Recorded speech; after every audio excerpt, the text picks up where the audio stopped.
In this problem, we have to find the fractions 5/4 and 1 1/3 on a number line. 2 points are already represented on this number line, A and B. I have to figure out which one is 5/4 and which one is 1 1/3. I notice that B is representing a larger fraction because it's closer to 2 on the number line. Both of these fractions are greater than 1 because 5/4 is 1/4 greater than 1 whole. 4/4 is 1 whole. 5/4 is an additional 1/4 past a whole. 1 1/3 is similar. 1 1/3 represents 1 whole and an additional 1 1/3. I know that this midpoint on my number line is 1 because my other benchmarks are 0 and 2.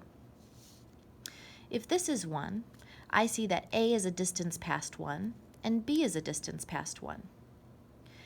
A must be 5/4 because 1/4 is smaller than 1/3.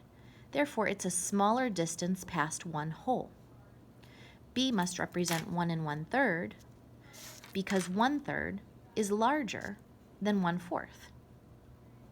I can also look at it as if A represents this amount of space, and I can replicate that amount of space until I get to 2 to see which fraction it represents.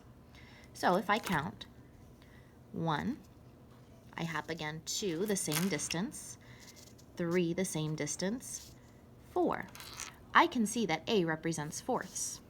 I could do the same thing with B. It represents this amount of distance. So I'm going to do the same thing again.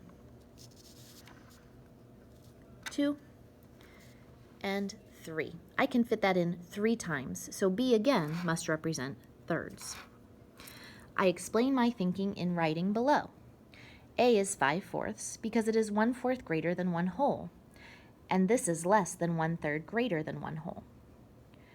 B is 1/3 greater than a whole, so it represents 1 1/3.